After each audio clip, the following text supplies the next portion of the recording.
Hello दोस्तों, मैं हूँ आशीष और आप देख रहे हैं smart work with AI. AI का यूज़ करो और बन जाओ स्मार्ट। दोस्तों, today topic is AI dangerous? So let's start. दोस्तों, आज का हमारा वीडियो इस एआई डेंजरस का पार्ट 2 है। अगर आपने फर्स्ट पार्ट नहीं देखा है दोस्तों, तो उसकी लिंक डिस्क्रिप्शन में है, आप देख सकते हैं। आज हम एआई से होने वाले कुछ और खतरे के बारे में डिस्कस करेंगे दोस्तों, जैसे bias and discrimination, autonomous weapons, dependency and human skills का लॉस। दोस्तों, इन टॉपिक को डिटेल में समझने वाले हैं, तो चलिए शुरू करते हैं। Bias and discrimination.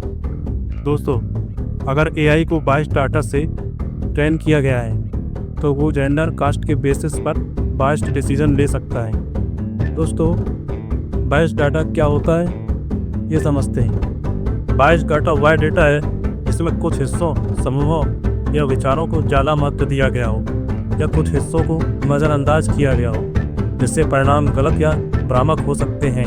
एक एग्जाम्पल देखते हैं दोस्तों। मान लो अगर किसी सर्वे में सिर्फ शहरी लोगों से राय ली जाए, ग्रामीण लोगों को शामिल न किया जाए, तो यह डेटा बायस्ड होगा, क्योंकि यह डाटा पूरे देश का सही प्रतिनिधित्व नहीं कर रहा है। तो अब हम जेंडर बायस को समझते हैं। Apple credit card gender bias. ये इंसिडेंट ईयर 2019 में हुआ था।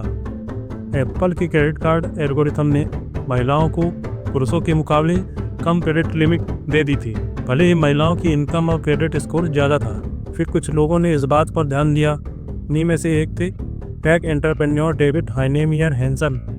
फिर उन्होंने कंप्लेंट किया कि एप्पल कार्ड ने मुझे मेरी वाइफ को दी गई क्रेडिट लिमिट से 20 टाइम्स ज़्यादा क्रेडिट लिमिट दी है, जबकि उनकी वाइफ की इनकम एंड क्रेडिट स्कोर उनसे ज़्यादा था। दोस्तों, एप्पल के को फाउंडर स्टीव वॉजनिएक ने ट्वीट करके बताया कि उनके साथ भी सेम ऐसा हुआ है। उसके बाद जब यह मामला सोशल मीडिया पर वायरल हुआ और फिर जांच हुई, जांच के बाद एल्गोरिथम में जेंडर बायस पाया गया। तो दोस्तों, समझ आया ना डाटा कैसे बायस्ड किया जा सकता है।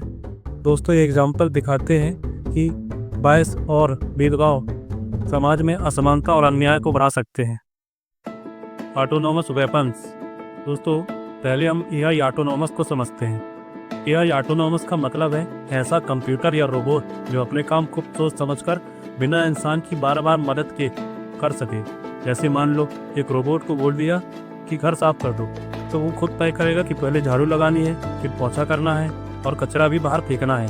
मतलब ये सब वो अपनी समझ से करेगा, हर छोटी बात के लिए इंसान से पूछेगा नहीं।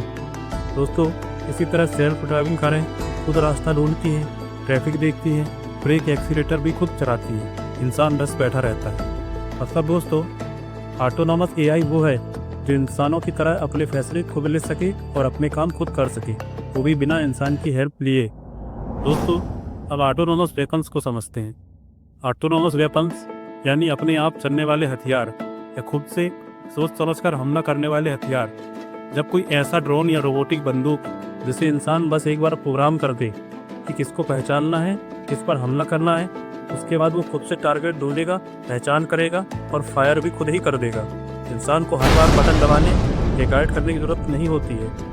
दोस्तों, ये हथियार जमीन, पानी, हवा, यहाँ तक कि अंतरिक्ष में भी काम कर सकते हैं। दोस्तों, इन्हें आम भाषा में किलर रोबोट्स भी कहते हैं, क्योंकि ये अपनी दिमाग एआई से कुछ फैसला लेते हैं कि किसको मारना है और कब हमला करना है। दोस्तों, 2020 में लीबिया में एक जंग के दौरान तुर्की का बनाया हुआ एक ऐसा ही ड्रोन एसटीएम कार्गो 2 इस्तेमाल हुआ था।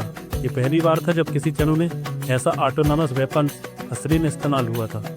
यही वजह है कि ऐसे हथियारों को लेकर दुनिया भर में चिंता है, क्योंकि अगर गलती से या गलत इरादे से इनका इस्तेमाल हुआ तो बहुत नुकसान हो सकता है। दोस्तों, मतलब अगर एआई पर सही कंट्रोल नहीं रखा तो वो इंसानों की मर्जी के खिलाफ कुछ भी कर सकता है।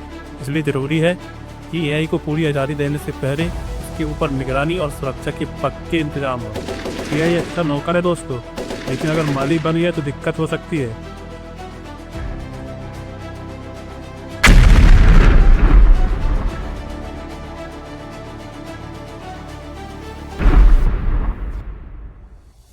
डिपेंडेंसी एंड ह्यूमन स्किल्स का लॉस। दोस्तों, जब हम हर छोटी बड़ी चीज़ के लिए एआई या मशीनों पर निर्भर हो जाते हैं तो हमारी अपनी समझ, दिमागी मेहनत और स्किल्स धीरे धीरे कमज़ोर पड़ने लगती हैं। जैसे अगर हम हर बार रास्ता ढूंढने के लिए सिर्फ GPS का इस्तेमाल करेंगे तो खुद से रास्ता याद रखने या समझने की आदत छूट जाती है। इसी तरह अगर स्कूल या ऑफिस का हर काम AI खुद कर दे तो इंसान खुद सोचना, फैसला लेना या कोई नई चीज़ सीखना छोड़ देता है। इसका नुकसान ये है दोस्तों कि इंसान आलसी, लापरवाह हो सकता है क्योंकि उसे खुद का दिमाग लगाना ही नहीं पड़ता।